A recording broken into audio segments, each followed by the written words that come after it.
Hi everyone, it's Melissa, and today I am starting a vlog for middle grade March. We are in my car because I'm about to put on an audiobook, and I am reading something in physical format right now, and just wanted to choose another audiobook to have on the go, and realized that my library has a couple of audiobooks, the last two in the City of Ember series, so I thought I might as well make a vlog out of it. So my plan is to finish those last two books. I've been meaning to continue on and finish some of the series I have on the go anyway. So I am starting book 3, which is called The Prophet of Yonwood, and I will check back with thoughts later.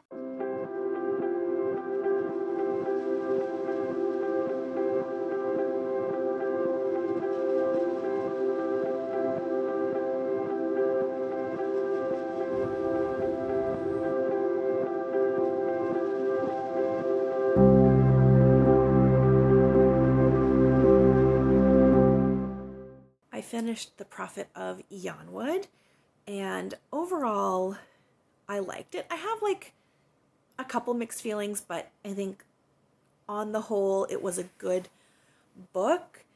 Just it fitting in the City of Ember series, I'm not sure about. I'm going to try to talk about this book without spoiling the first two City of Ember books. So the general premise of this series, when you start with the City of Ember, is that the City of Ember is said to be the only light in a dark world. So we follow these two 12-year-old protagonists, and they have lived in the City of Ember their whole life, and everyone for generations has been told the City of Ember is the only light in the world. They live in a world of darkness, but they have their lights and generators to light the city. And the story gets kickstarted when blackouts are becoming more and more common, and they're worried that the generators are finally starting to fail and that they'll be left in total darkness. So that's like the premise of the first book, is these two kids trying to solve the problem, fix the generators, or find a way out of Ember, even though they've been told that's the only light in the world and there's nothing else.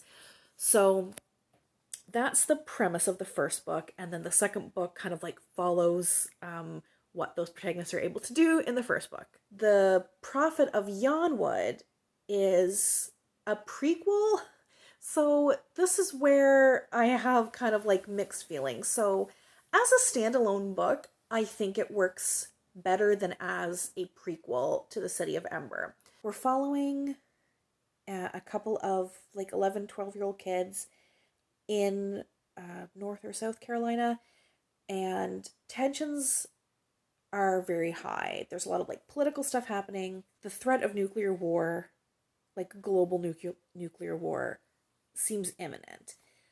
And in this town of Yonwood, one of the members of the community had what people think is a vision of the world on fire. She keeps coming in and out of consciousness and mumbling these phrases, and they're using those phrases as the set of rules on how to be good and how to love God. And it's becoming oppressive for the people living there, but they feel that if they do the right thing by God, that he'll protect them from war and he'll protect their community from this vision, or maybe the vision won't happen. And I liked the themes of this novel to get kids thinking about extremist thinking, to get kids thinking about authoritarian thinking, critical thinking, and what that is. One of the characters wants so much to do the right thing, but is confused a lot because what she feels in her gut is right and what members of the community are saying to do or are saying is right. She's torn about that. She wants to do right. She wants to be a good person. She is getting misled, and that message is getting muddled. And I think that was kind of an important lesson in a middle grade book on how to think for yourself and how to spot when people, even with good intention, might be leading you down a path that you don't want to be led down. So I appreciated that, but I think that as kind of like a standalone works. As a prequel, we didn't get enough of the creation of like the City of Embers. So this is a mild spoiler, but I think it's like on all the blurbs. We know that one of these main characters, sorry, my cat's going crazy. Can you calm down? We know that one of the main characters is going to end up being one of the very first residents of the City of Ember, and that this city like was created to shelter people from like the war that was going to happen. That's the only way that this is a prequel, because you have the whole story, what's happening in Yonwood, and then tacked on at the very, very end of the book is this person went to live in Ember, but we don't really get anything else about Ember, how the city was built. I was expecting to see people like refugees basically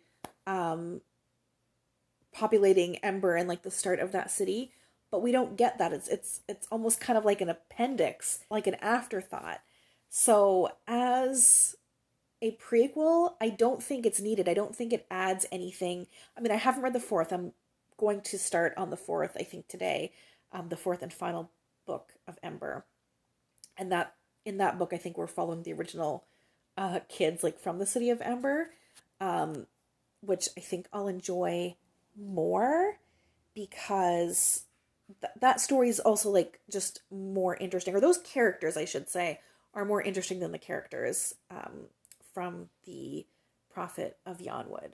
So as a standalone, sure, but it didn't really add anything to the story. I didn't think we needed to know what happened. Like, I think it's implied. Well, it's more than implied. We know from the first two books that there was some sort of war and global catastrophe. And I don't think we really needed to know more than that. I think that was fine. I don't think the prequel was needed. But I don't think it detracts from the main, like, arc of the series either. So I didn't, like, love it. I didn't hate it. I enjoyed reading it. But, yeah. So we're going to get started on the next one in the series, which is called The Diamond of Darkhold.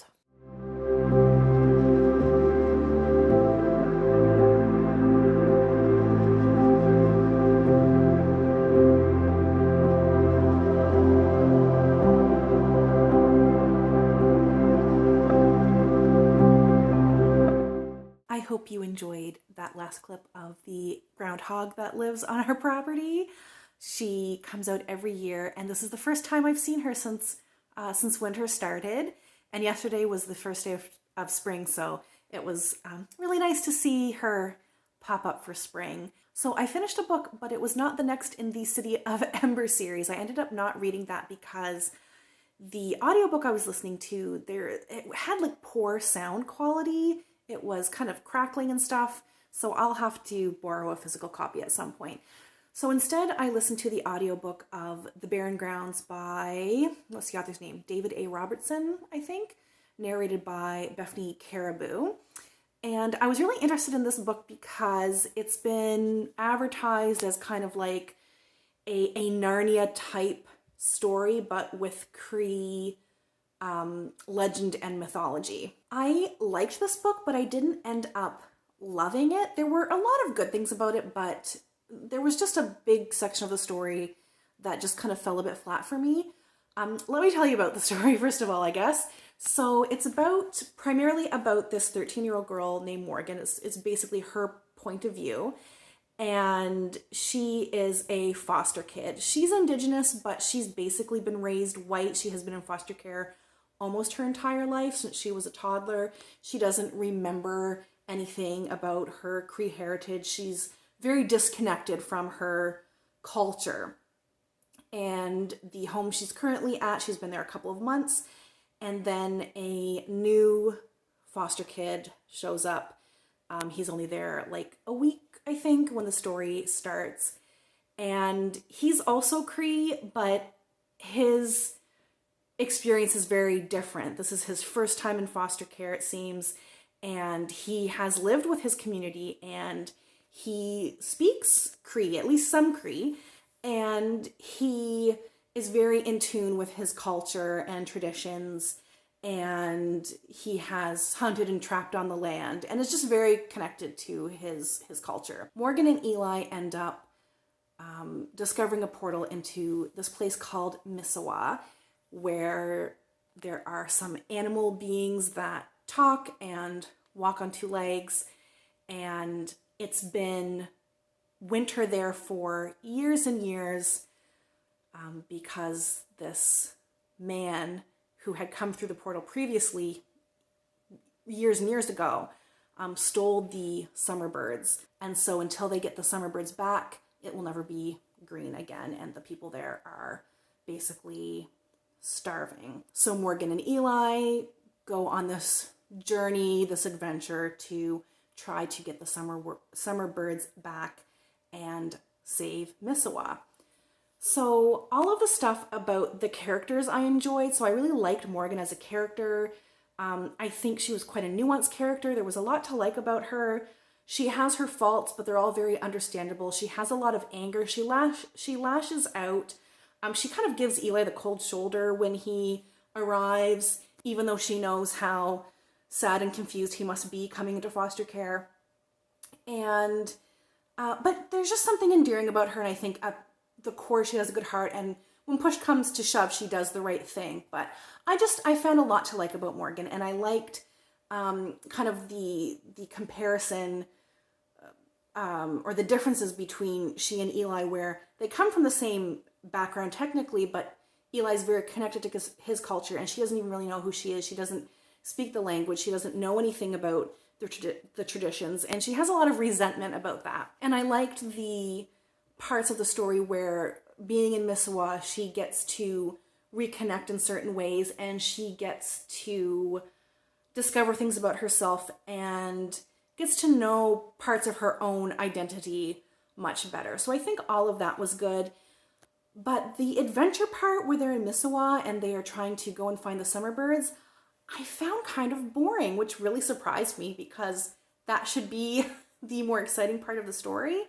But it really wasn't, and I just felt that the plot, it didn't really naturally flow from one thing to another. It seemed very stepwise, like, well, now they're going to meet this character, and then they're going to journey, and now they're going to meet this character, and now they're going to see this thing, and there was just something kind of disconnected there, and I just don't have a better word than boring. That it was just more boring than I think it should have been. But again, some very great stuff with the characters and kind of exploration of identity and reconnecting with culture and heritage.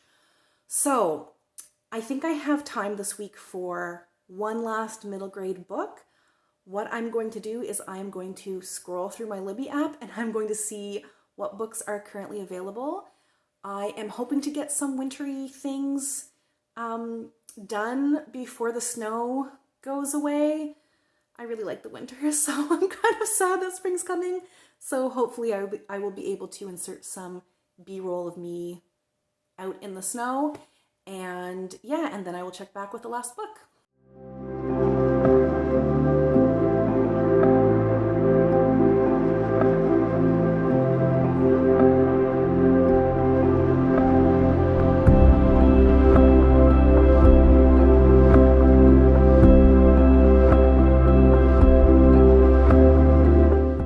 I have finished another middle grade book, the last for this vlog.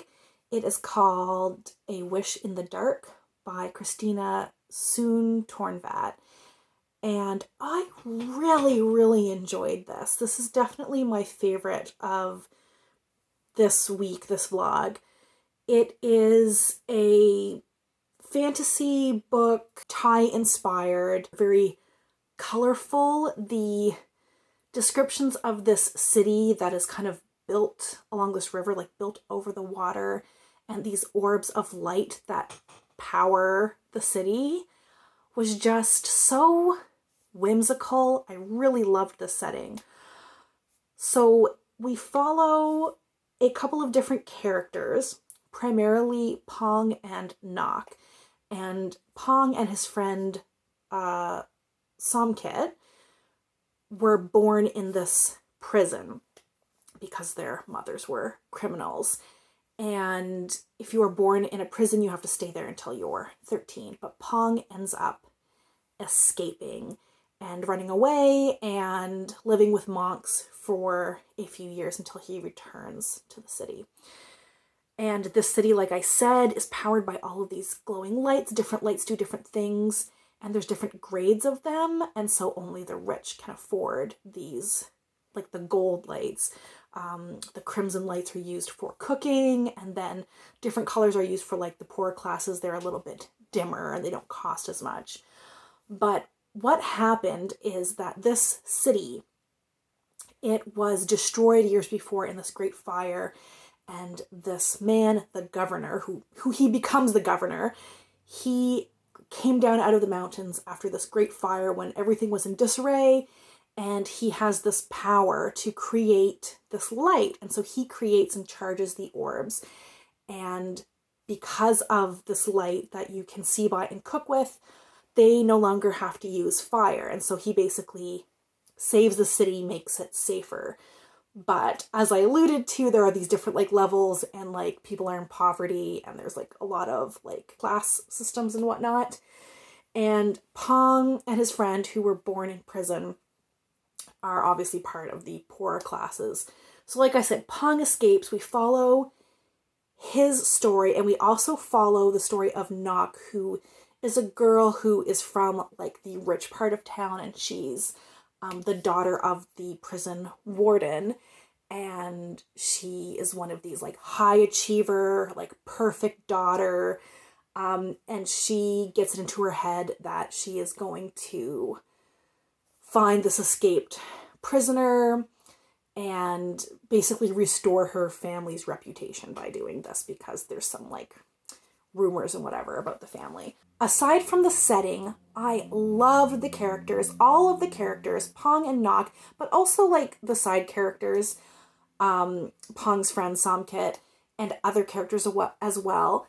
I thought for the most part were like pretty well layered.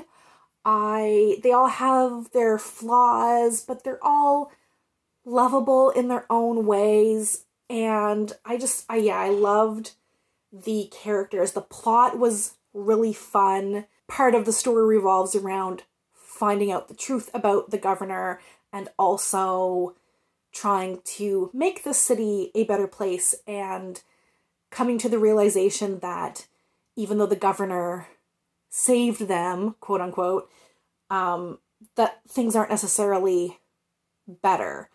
And I thought that exploration was very well done. Would highly recommend for the intended age range, but also for grown-ups. I thought it was super engaging. I flew through it, and I thought the ending was satisfying, and yeah, a great end to my middle grade reading this month. If you've read any of these books, I would love to have a chat with you in the comments below. If you participated in Middle Grade March, let me know what your favorites were. I would love to have a chat with you. As always, thank you all so much for watching, and we'll chat soon. Take care. Bye.